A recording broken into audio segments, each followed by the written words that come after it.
Hello guys. Right, what I'm presenting here is AIMMS Storyboard Management application that is a cross-platform storyboard manager.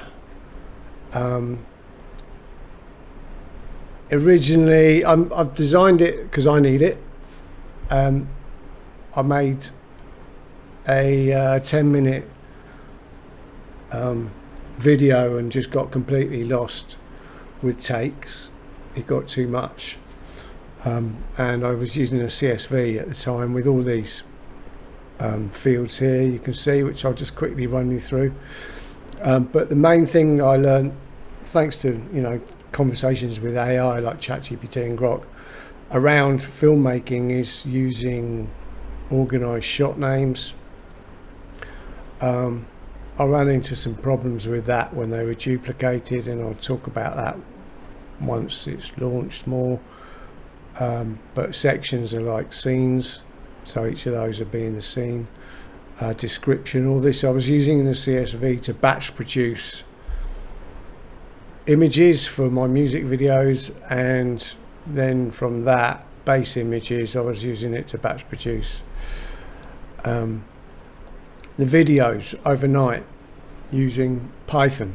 So I developed this first to bridge that gap between CSV, more complexity, a visual storyboard system, because I was really struggling to jump between folders to really follow the visual layout of the story, which this one doesn't really show you very well. This is the Highwayman, but it's got a lot more media in it, which is why I'm using it for this example, so I can show you stuff like 3D models that are also part of it for previewing, and how I sort of lay it out and why I use it.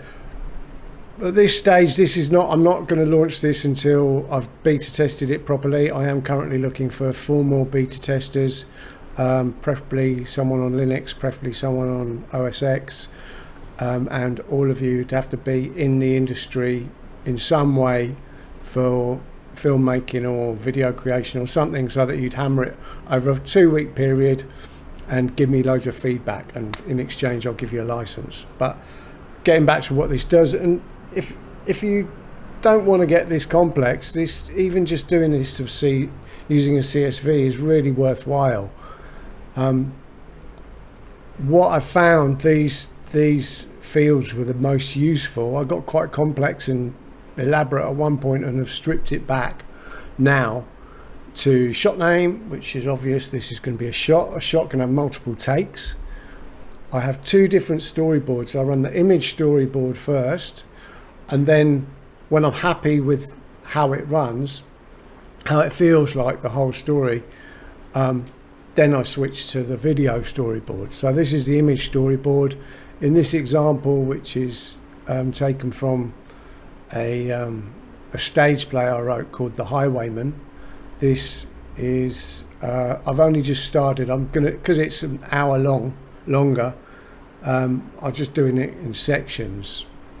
So for instance, you can filter by sections. So for the starting section, it's going to be the prologue, and you're immediately filtered down to that. So it manages it a bit better, and it filters across both storyboards. So now we've just got this lot to look at, and these are all part of the prologue. So, and the same in the video section, in the video storyboard. But typically I do the image storyboard first, bounce that all out to Reaper, which I use for storyboarding as well, because you can kind of drop images in there, stretch it for the time, narrate over the top, and then you get a feel for where the story's going to go. But I'll go into that in more depth at another time. For now, I just want to show the storyboard and the concept. So once the basic idea is roughed out and I've changed the timings and everything like that, I switch to the video storyboard. And here, as I showed you, we've got shots like Full Mist, Lake Island, Lake Gallows. That would all be part of the opening shot, which would amount to, I think it was about a minute long, the way I did it. And so what I'm actually doing here is these are empty because I've actually combined them into one, and you can see I've got a few takes. Someone was asking what information I offer with it, and at the moment it's just the size of each image, the frames per second of each, and its duration. And here you go, here's a 19-second one down here, which would have been the cut of all 4. I star it so that it ends up in there, so that's my selected take. I had hundreds of other takes, but I leave the main ones off. So this is the AIMMS storyboard is really where you're coming to with the last final takes, as you're kind of deciding on the best of the last ones. That's the idea, rather than the thousands of takes you're likely to make of each one. Obviously there's a feature to delete, so it's streamlining it. Here you go, and there's a feature so we can actually play these through, and giving you the information you need down here as well, the size of the file, the frames per second, and the combined sequence. There's some logic behind how I'm going to be saving sequences. I'm learning as I go because I'm not a filmmaker, and I think anyone who uses stuff like this is going to be the same. There is an audio feature. I only just have it flashing up here. It doesn't work that great at the moment, but I didn't want to get too heavy into processing time, because one thing about this is it doesn't need to run on a GPU. I've actually been running it on a crappy old 4 GB Linux laptop, 4 GB RAM, and it runs fine. And that's kind of important because not this version, but the next version, I'm going to connect it with API to ComfyUI so I can batch process from here. So you want ComfyUI running, and you don't want to be getting in the way of that. And so keeping it a low process is quite important as I was working through it. Okay, so that gives you an idea there. You can add new takes here, and you can delete takes, or you can replace takes. And I'll talk about how that works in a minute.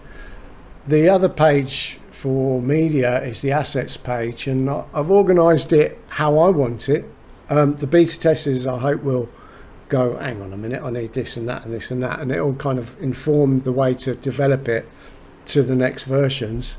But as you can see here, I'm using it for pretty much 3 things: characters, locations, and other being 3D models like these chaps. And why I kept them in here is because I currently use fast Hunyuan 3D modeling out to Blender, rotate them, get a new camera shot, come back to ComfyUI and recreate the shots. And as you see, if we switch back to all sections, an example of that is here. There we go. I have seen oh, it. No, that's not a great one. Where can I go to show you one? I've got a better one somewhere. Well, you can see here, these guys, I moved them round the shots from the original, which was positioned thus, which if you look at the 2025 research for Phantom model, I used Phantom model to make the initial shots and then exported it out as a 3D model of these 3 guys, turned it around, zoomed in. You can't, there is a way to move this. I don't even know the shortcuts myself yet. Oh, there we go, control. So zoomed in and out, and then I used that with Vase and WAN to stick this guy back in. You can see there. And eventually get him. The lines are good now. You see there. There you go. Save the shot for another time, Silvio. Don't do it to yourself. Infinite torque or something like that. Yeah, so and then you build up the scenes from that and start to work through them. And you keep your takes and your different test takes. Oh, what's happened there? Crashed. Great. Okay. Well, there's a good reason why I need beta testers. Where was I before that amusing moment?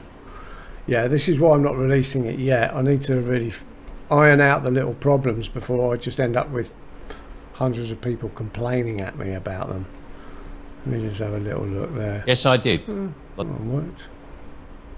Yes, I did. That one worked. Oh well. Had an issue for a minute. Assets, yeah, I've showed you the assets, basically the different 3 ones. What I've got here, it kind of the rest gets into the management side of it. Let me first show you settings. As you can see, this feature is for future versions. I'll strip it out of this, but leave it in the database. This all sits on a database, SQLite 3.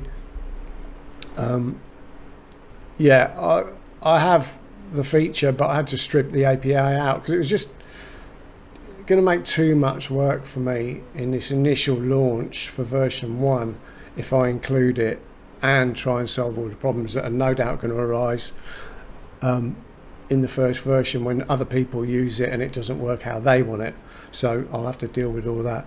But this is basically, settings is really an informational area. You can put as much jargon as you want in there, save the metadata of it, which is basically back to the database for that project. Projects, I'll show you in a minute. Unused, this is really managing. I've tested this with a 600 shot 21,000 take dummy project, and it ran fine. It did have slowness refreshing pages, but it got quite a complex caching system that worked quite well. So it works, but one thing that slows it down is empty media files, which I need to manage the database. So it creates for shots. If you've got a shot, you need to have an empty media file if you've not got an actual media file in there as a placeholder. So managing that needs its own page, and I've got a kind of zeroed out text. Oh look, as you can see, I've not cleaned this one in because I migrated them all in just to kind of test it at some point. And this will be where you go, oh look, arrived at campfire, is that, you know, that's probably an empty image, but you need to check it and then clear them down, and this will manage that for you. Checking orphan media folders, analyze thumbnails files, that's more for the 3D model viewer. The only way to get that working was to create thumbnail shots, and there's a feature for doing that for the GLB and FBX files. So you do it yourself when you load it in, and then you can pick what view you have and so forth. This is just really for tidying that up in that media folder. So this is media folder management. Clean up orphan files and unfound. Great. There's a big old log section for various things, from how the actual project loaded, giving you warnings for things that aren't important, aren't crucial, but errors for things that are. Some validation logs generally for opening, which I need to look at why it crashed at some point. Probably doesn't even say. But yeah, so there's a bit of log management that helps support or self-support really, that's what I'm going to try and encourage more. I don't really want to be spending the rest of my days dealing with support issues for this thing. It's really, I made it for me, but I could see the value in sharing it. And then there's a routing health, and you can see I've got some unhealthy routing, which is basically, the routing matrix is your media files, your database, your shots. Do they exist? Is there a problem? Is there stuff missing? And as you can see, I've got some problems here, but this is because I migrated an existing system in, existing media and everything in, and because this is all new, rather than building it up from scratch inside here. So yeah, there's options to migrate in. Now, what should I show you? Let's go quickly through this just so you see what are in the fields. Shot ID, that's the system record of each shot. That's the primary key. I was using shot name as a primary key, but ran into issues of management and logic, and switched to that. So you can use any shot name you want method, but I'll talk more about that at another time, why I use this now and how it helps, and also about the importance of sections, which are basically scenes. Would be like sending your camera crew off on a shoot to do one shoot over there, sending another team off to do that, and why managing that via sections works quite well. Descriptions really just for me to go, I put a little description there and I'll go full mist, prologue, oh yeah, I know what that is. Description is a deeper description, but again, just for me. You can edit all these. You can also navigate from them. View shot details. Where did it go on? Found another button that doesn't work. Yeah, so you can edit all these. Some things you can't edit in it, some things you can. You can also change the order number. I didn't allow for drag and drop changing. It just felt like it would become a nightmare trying to implement that. So instead I've implemented it here where you change the order number, and that's what that field is for. So if I decide I need that in a different scene, I'm going to go and find the number, change it to that, and then manually change the section and blah blah blah, stuff like that. So you can save just the order number here or change the info here. You can even change your shot name, but you know, there's some logic you want to. You can also check stuff out from here, the same shots, so you can actually don't have to leave there to look at your takes, and you can also play them from there. So that's something as well. You know, there's a lot of features to it. There's an import CSV. So what I would encourage people to do is make the CSV using these fields. There's also, yeah, using these fields and then import that in, or just sit and build it up as you go. Either way, there is on my GitHub, I've made a migration solution feature that is going to be free to use. I wouldn't use it yet. I don't know, I've been using it but having to tweak it, but I understand the kind of what works under the hood. But it will become, as soon as I've got this out and working, I'll focus on getting that working better, and also leave it open for other people to add to, because you know, I don't know what different formats people will be coming from, but this has got quite a strict format. In fact, let me just show you. I'm going to implement a button for it, but I haven't done yet. But let me just show you how the project works. Layout of the project. Here we go.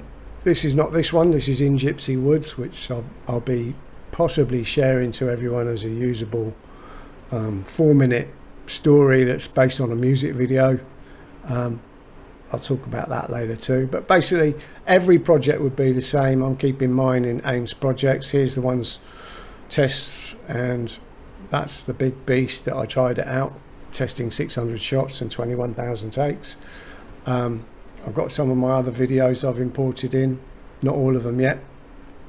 The Highwayman, which I was working on with all my testing last year, so anything you're looking at last year was using stuff from that. But basically the format's always the same. You get a project, which I always will recommend using project underscore at the start of, just for knowing what it, you know, that's instantly an AIMMS project to me. It will contain data folder, which is the database and all the backup stuff, and some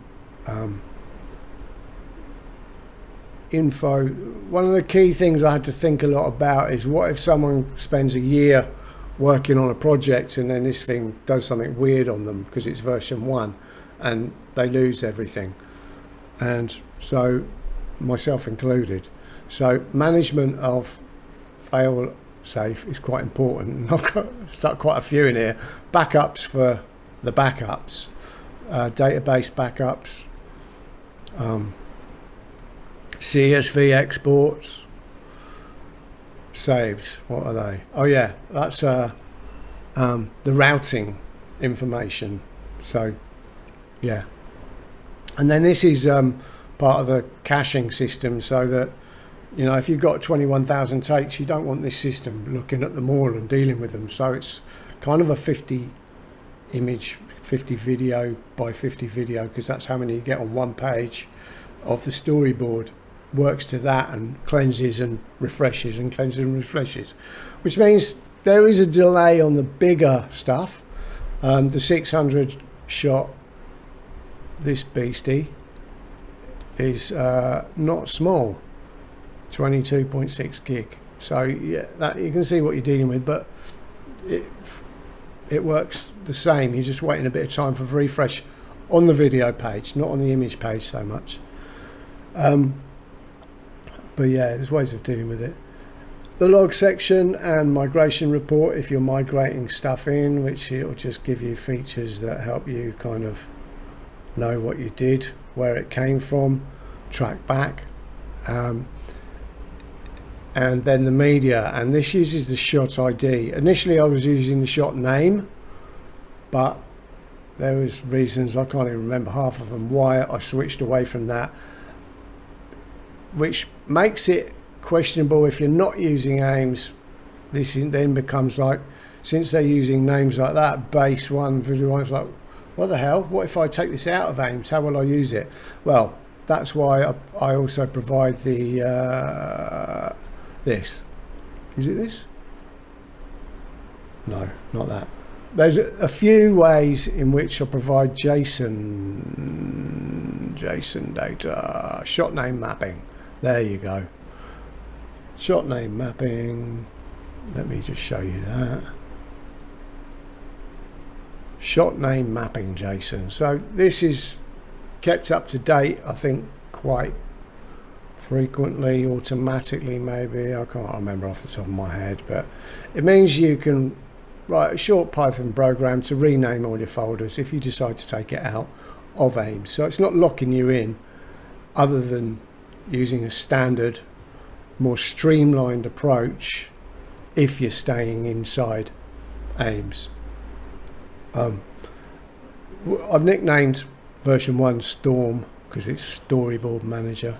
So, but I'll call it AIMMS, it's just easier. Anyway, that's enough. You need the project config's got a bit of stuff like, oh yeah, let's go through the menus. So the menus, this is all the backup stuff. I'm going to add in an open project folder here as well shortly. You got everything, export your CSVs, archive your project, so that'll take it out to everything out to a zip, which will, you know, just to save the self of drama if everything goes wrong at some point. Backs up the AIMMS, backs up the database, you know, or chucking these things in is just good. How you deal, best way to deal with it, I felt. And you open other projects from there, start new projects from there. Project settings, project keyboard, shortcuts, some information there, which I still have to learn. Access to the logs, project locations. This will tell you what you've got in this project. Got 270 takes, 66 shots, the logs are there, backups are there, blah de blah de blah. View, refresh all, full screen, theme settings. I'm using what's called material, Qt material.